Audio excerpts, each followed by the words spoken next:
ఫెడరేషన్కు రూపాయలు 200 కోట్లు మరియు నాయ బ్రాహ్మణ ఫెడరేషన్కు రూపాయలు 250 కోట్లు ఈసారి బడ్జెట్లో ప్రతిపాదిస్తున్నాం. వెనుకబడిన తరగతుల అభివృద్ధికై ఈసారి బడ్జెట్లో రూపాయలు 5,920 కోట్లు ప్రతిపాదిస్తున్నాము. తెలంగాణలో మైనార్టీలు ఎస్సీ ఎస్టీల మాదిరిగానే పేదరికం అనుభవిస్తున్నారు. అందుకే ఎస్సీ ఎస్టీల సర్వతోముఖ అభివృద్ధికి చేపట్టిన కార్యక్రమాలన్నీ మైనార్టీలకు అందించాలని ప్రభుత్వం నిర్ణయం తీసుకున్నది.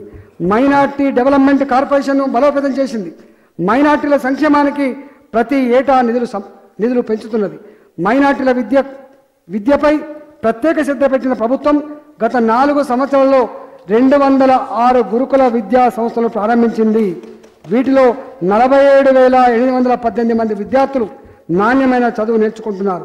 ఇన్ని సంస్థలు ఒకటేసారి ప్రారంభిస్తే పిల్లలు ఎక్కడి నుంచి వస్తారని చెప్పి అన్నారు. కానీ ఈ రోజున ఈ గురుకులాలలో చేరడానికి విపరీతమైన పోటీ నెలకొని ఉంది. మంచి ప్రణాళికతో చేసే కార్యక్రమం, ప్రజల అవసరాలకు అనుగుణంగా చేసే కార్యక్రమం వారి మన్ననలు పొందుతుంది అనడానికి ఇది ఒక ఉదాహరణ. ఈ విద్యా సంస్థలపై రూపాయలు 735 కోట్లు ప్రతిపాదిస్తున్నాము. ముస్లిం అనాథ పిల్లలకు ఆశ్రయం ఇస్తున్న అనీస్ ఉల్ గుర్బాకు 4,300 చదరపు గజాల స్థలాన్ని కేటాయించింది. భవన నిర్మాణానికి రూపాయలు 20 కోట్లు కేటాయించింది.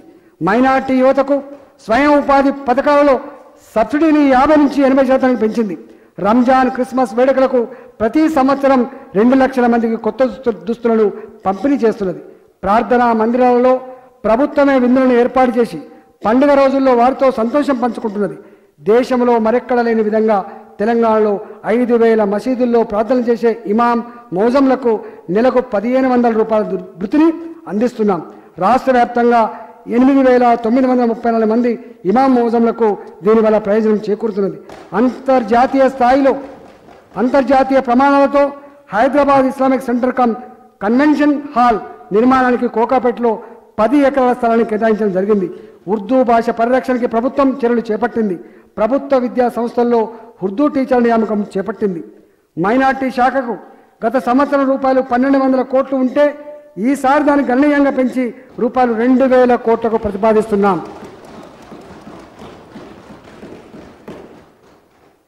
బ్రాహ్మణులకు సామాజికంగా గౌరవం లభిస్తున్నా ఆర్థికపరమైన వెనుకబడితనం వేధిస్తున్నది. వీరి సంక్షేమం కోసం ప్రభుత్వం ప్రత్యేక కార్పొరేషన్ ఏర్పాటు చేసి ప్రతి ఏటా 100 కోట్లు కేటాయిస్తున్నది. వచ్చే ఏడాది కూడా బడ్జెట్లో బ్రాహ్మణుల సంక్షేమానికి 100 కోట్ల రూపాయలు ప్రతిపాదిస్తున్నాం. తెలంగాణ సామాజిక వికాసంలో రెడ్డి హాస్టల్ గణనీయమైన పాత్ర పోషించింది. కోత్వాల్, రాజాబహదూర్, వెంకట్రామరెడ్డి లాంటి పెద్ద సామాజిక వర్గాల వికాస కేంద్రాలుగా ఉపయోగపడాలని ప్రభుత్వం ఆశిస్తున్నది. సమాజంలో అన్ని వర్గాల సంక్షేమం పట్ల ప్రభుత్వం శ్రద్ధ చూపిస్తున్నది. దేశంలో ఎక్కడలేని విధంగా కలం కార్మికులైన జర్నలిస్టుల సంక్షేమం కోసం ప్రత్యేక నిధిని ఏర్పాటు చేసింది. ఇప్పటికే 130 కోట్ల నిధిని సమకూర్చింది. 60 కోట్లు ఇప్పటికే విడుదల చేసింది.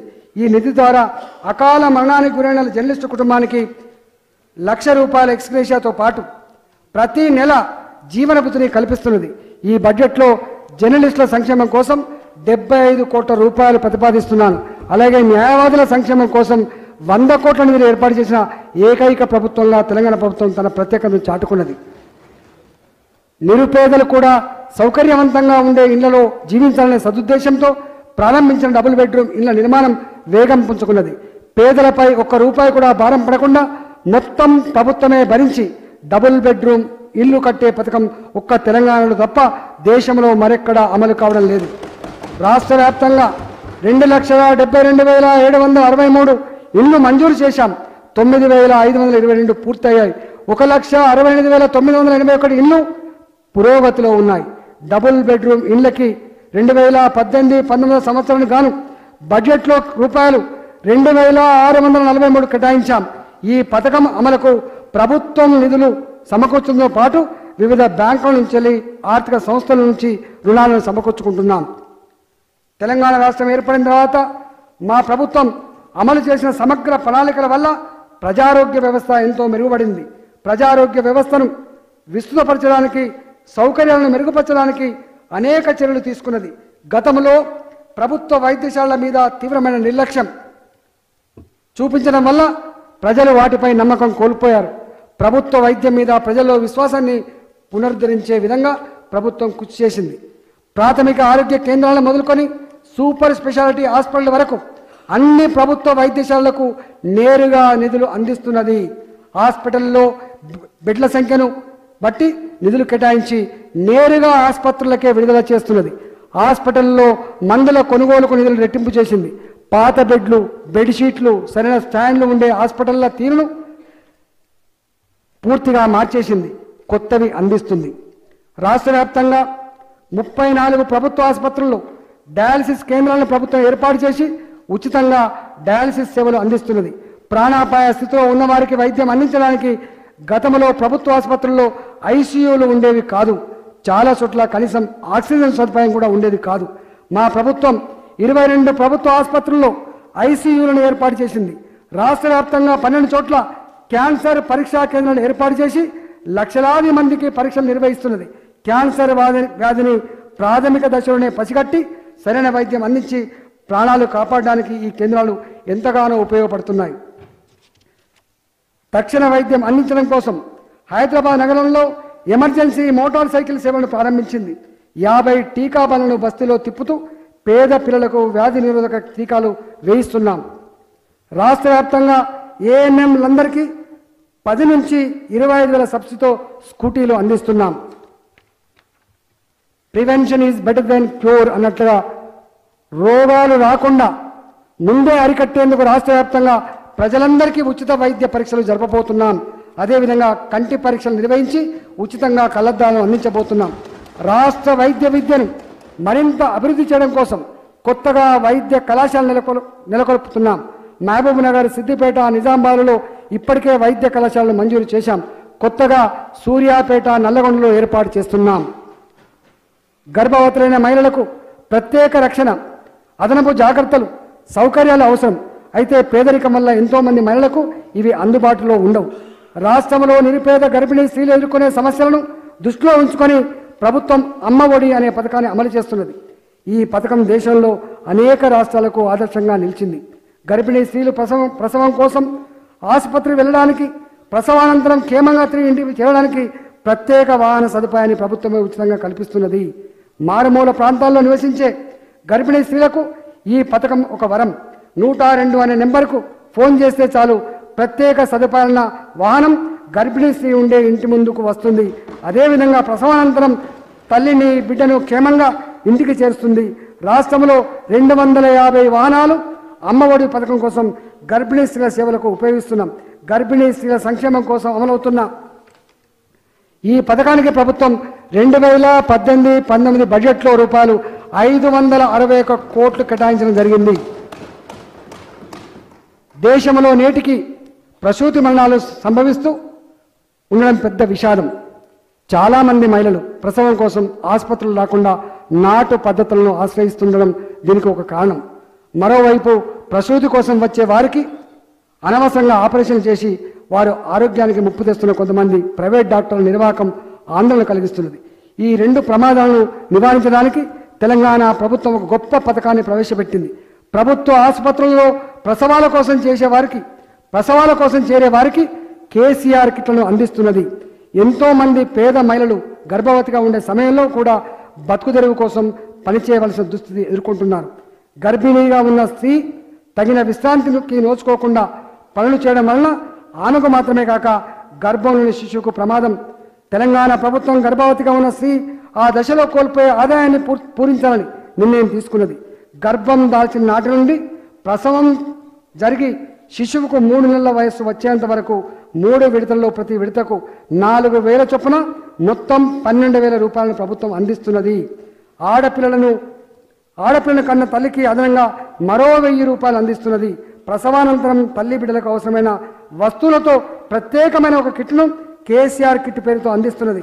Baby soap, baby oil, baby powder, దోమతెర, నాప్కిన్స్, డయాపర్ తదితర వస్తువులు ఇందులో ఉంచాం.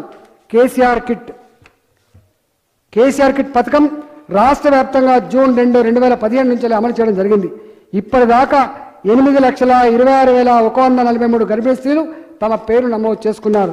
మరియు 1,78,048 కిట్లు పంపిణీ జరిగింది. కేసీఆర్ కిట్ ద్వారా అందుతున్న ప్రయోజనాల వల్ల ప్రభుత్వ ఆసుపత్రుల్లో ప్రసవాల సంఖ్య రికార్డు స్థాయిలో పెరిగింది. గతంలో కంటే 51% డెలివరీలు పెరిగాయి. ప్రసవ సమయంలో ప్రతి 1000 డెలివరీల్లో శిశు మరణాల రేటు 39 నుంచి 31కి తగ్గింది. ఈ పథకానికి దేశ విదేశాలకు చెందిన ప్రభుత్వేతర సంస్థల నుంచి అవార్డులు ప్రశంసలు వస్తున్నాయి. వైద్య రంగం అభివృద్ధికి 2018-19 బడ్జెట్లో రూపాయలు 7,375 కోట్లు ప్రతిపాదిస్తున్నాము. విద్యారంగం అభివృద్ధి చెందితేనే పిల్లలకు సుస్థిర భవిష్యత్తు మరియు సమాజం మొత్తం అభివృద్ధి చెందుతుంది. రాష్ట్రంలో 41,337 పాఠశాలలు ఉన్నాయి. వీటిలో 58,66,786 మంది పిల్లలు చదువు నేర్చుకుంటున్నారు. ప్రభుత్వ రంగ విద్యా సంస్థల్లో అత్యధికంగా షెడ్యూల్డ్ కులాలు, షెడ్యూల్డ్ తెగలు, వెనుకబడిన తరగతులు మరియు మైనార్టీ పిల్లలు చదువుతున్నారు.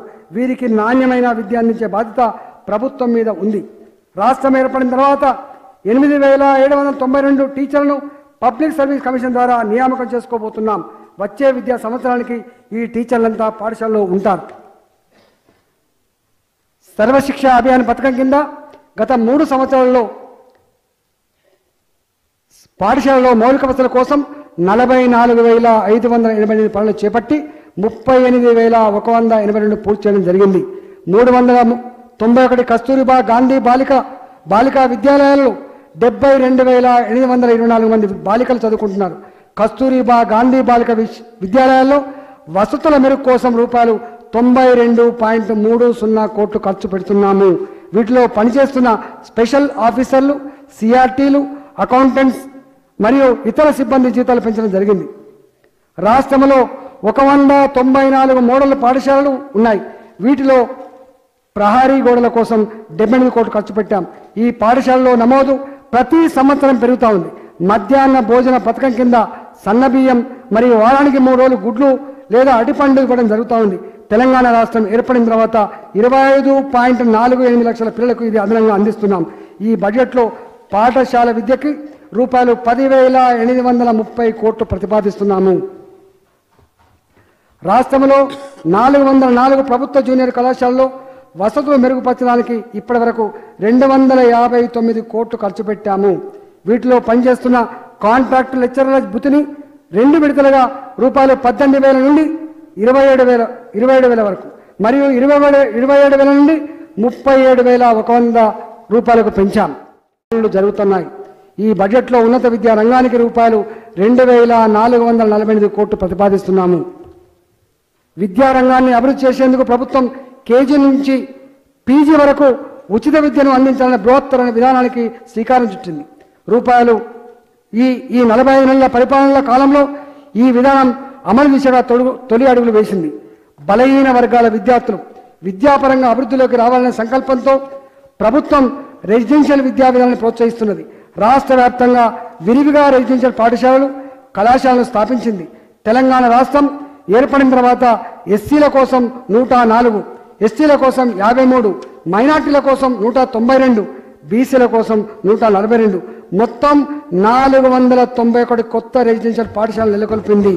ఎస్సీ, ఎస్టీ, బీసీ, మైనార్టీ వర్గాల కోసం ఏర్పాటు చేసిన ఈ రెసిడెన్షియల్ పాఠశాలలోని సీట్లలో కొంత కోటాను అగ్రవర్ణాల్లోని పేద పిల్లల కోసం కేటాయించింది. ఆడపిల్లలు చదువులో మరింత ముందంజ వేయాలని ప్రభుత్వం ఆశిస్తున్నది. చదువు కోసం గ్రామీణ ప్రాంతాల నుంచి పట్టణ ప్రాంతాలకు పోయి ఎస్సీ, ఎస్టీ అమ్మాయిలు పడుతున్న అవస్థలు గమనించిన ప్రభుత్వం వారి కోసం పెద్ద ఎత్తున రెసిడెన్షియల్ మహిళా డిగ్రీ కళాశాలను ఏర్పాటు చేసింది. మొదటి దశలో ఎస్సీల కోసం 30, ఎస్టీల కోసం 22 మహిళా రెసిడెన్షియల్ డిగ్రీ కళాశాలను ప్రారంభించింది. నేడు రాష్ట్రంలోని రెసిడెన్షియల్ పాఠశాలలో మొత్తం 2,70,135 మంది విద్యార్థులు చదువుకుంటున్నారు. మహిళా డిగ్రీ కళాశాలలో 16,160 మంది విద్యను అభ్యసిస్తున్నారు. రెసిడెన్షియల్ స్కూళ్లలో చదువుకునే ప్రతి విద్యార్థి పైన సాలిన ₹1,00,000 పైబడి ప్రభుత్వం ఖర్చు చేస్తున్నది. ఎస్సీ రెసిడెన్షియల్ సంస్థకు రూపాయలు 1,221 కోట్లు, ఎస్టీ రెసిడెన్షియల్ సంస్థలకు రూపాయలు 401 కోట్లు మరియు బీసీ రెసిడెన్షియల్ సంస్థలకు రూపాయలు 296 కోట్లు, మైనార్టీ రెసిడెన్షియల్ సంస్థలకు రూపాయలు